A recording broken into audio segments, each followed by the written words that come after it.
Okay, good afternoon everyone. I think so everyone is hungry, even I.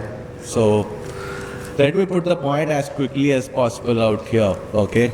Uh, Yes. pioneering the digital shift, decoding the core. I think so digital is something which my topic today is more about the digital transformation. Every now and then, whenever we see a new thing happening, we always say that's the digital transformation.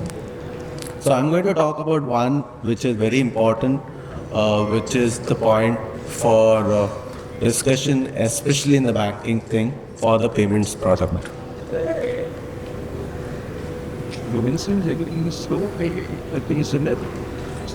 Let's look at the payment journey out here.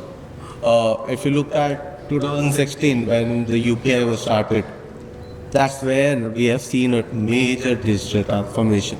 UPI is the start today, and what we have seen uh, with the UPI is that it has made payments easy.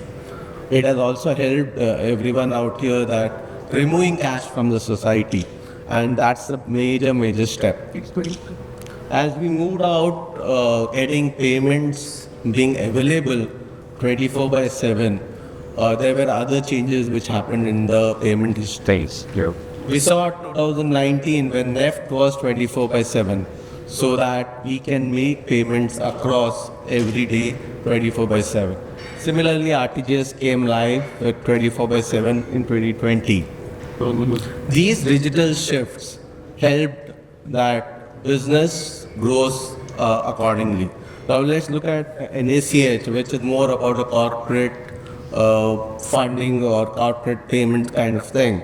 So that also made for 7 days. Okay, so that's really what helped businesses grow in India, and that's where you see that doing business in India is helping around by having an availability of a payment system available 24 by 7. We are not stopping here. There are many more things coming up, and the latest one which we have done is about the centralized digital platform, our own digital currency, such as the CBDC, which was started in 2022. It's starting slowly, but I think so as we move forward, it will increase. If you see on the right hand side, where we talk about what's changing, population increase is okay, but if you see on the bank account holders, it's already 90% of the people in India are banked over the 19 years of age. This is a significant step where people are using payments. Mobile connection has increased, and so are the internet users. What does this bring to the transactions of for a bank? Okay, the payment transactions which are happening. If you look out on the left hand side, every 2 years, we are seeing the doubling of transactions from 3.13 to 6 to 4.5 to 8, and every year we are seeing a doubling of the transaction. This will continue. In fact, we are feeling that the growth of transactions will increase double every year. That's the kind of scope we are looking out here. What does this bring to our whole payment systems is what we want to discuss out here. Actually, so that got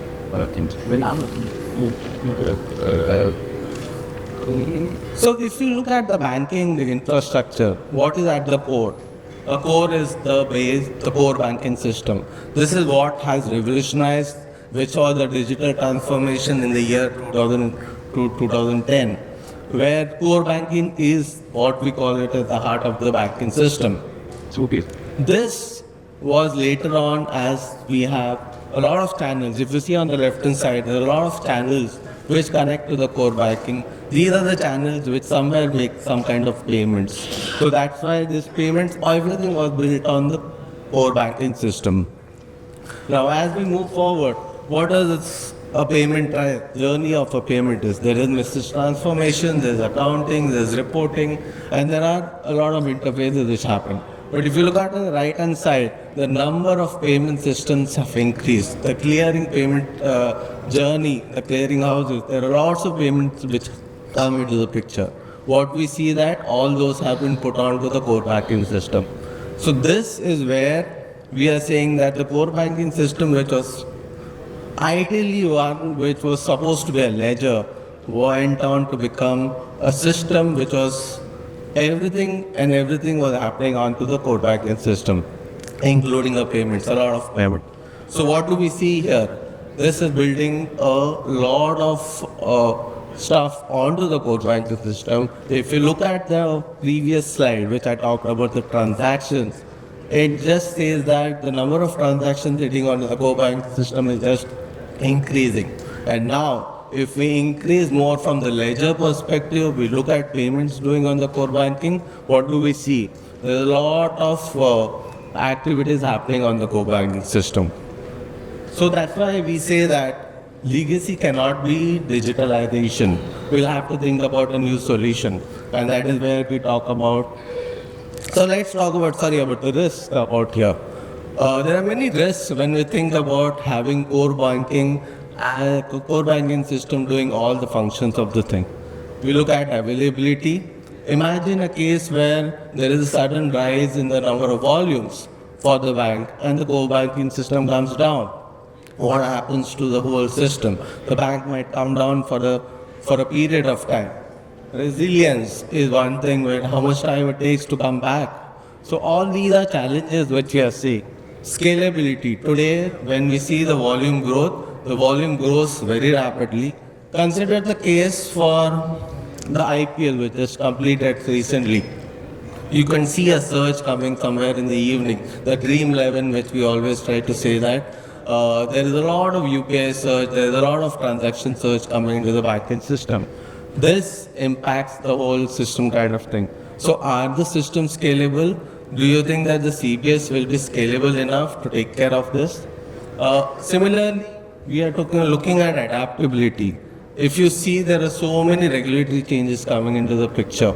The recent one is the ISO 2022 changes for the NIFT. So how do we adapt to the changes which are happening in the industry? These are all the concerns, the risks which a bank has when it comes to the payment landscape, and we are trying to put it onto the core banking system. What is the solution for this? Well, how do we look at it? Let's take a minute back, like what was the whole core banking system built on? The core banking system was mainly meant for a ledger system. Since it was the state of an art in the year 2000 to 2010, we started building all the payment transaction systems onto the core banking because that was the easier way out. But because the payment industry has boomed like anything, it makes it difficult that we should have a change in the architecture, change in the transformation of that. That is where we come up with a solution called as payment hub. What is a payment hub? What is that we are trying to see?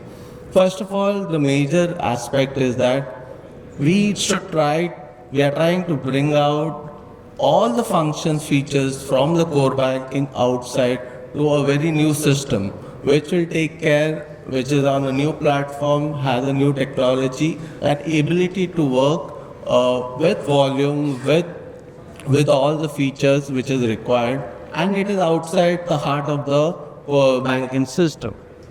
This is called the payment hub, where it does all the other functionalities and the core banking does just the little kind of work. So basically what we are trying to say is that the payment hub will be working in parallel with the core banking, and core banking is used only for the posting and ledger kind of activities. So all the same things are there, but just because the payment hub is coming into the picture, this will take care of all the whole part. So, Okay, sorry about that. is what it is. Another way, sir. So as we look at, when we look at core banking, we always say that's the heart of a banking system. But if you look at a payment hub, that's the future, which is the brain of the banking system. Why we say that? Because all your functions, all your rules, all your actions, which is required for a payment hub, will happen for a banking system, will happen through the payment hub. So this is where we are trying to give a solution which will take care of the whole ecosystem. This is the digital shift which we are trying to say. Why hollow the core is because today core banking system works with multiple accounts, multiple transactions, and there's a lot of work which is happening on the core banking. This payment system will help us get into the whole thing. So I'll just give you a brief about what Montran does today. Montran is a payment company, has been in the payment industry for the last 45 years. Okay. We have in India, we are there for the last 10 years and working with major banks out here. Across the globe, we are almost like 80 plus countries where we have product. There are two sets of product. One is the infrastructure product and second one is the commercial bank product. When we talk about infrastructure products, we talk about something like the central RTGS, the central NACH, the central real-time payment like UPI and all. Today we run the RTGS system for RBI, we run the NACH system for NPCI. When we look at the commercial bank products, we are pioneered on the payment hub kind of solution, and we are working with multiple banks.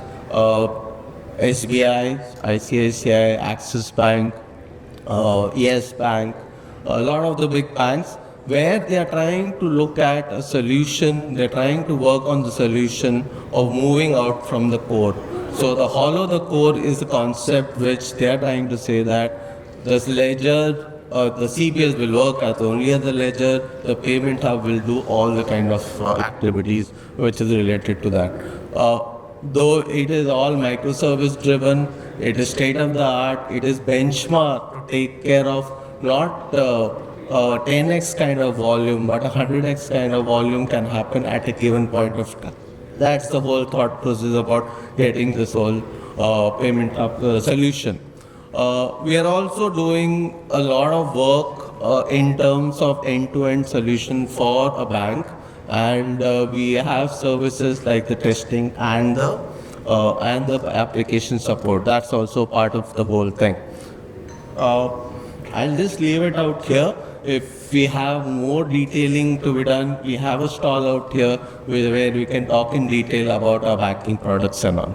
So thank you. Thank you, Father.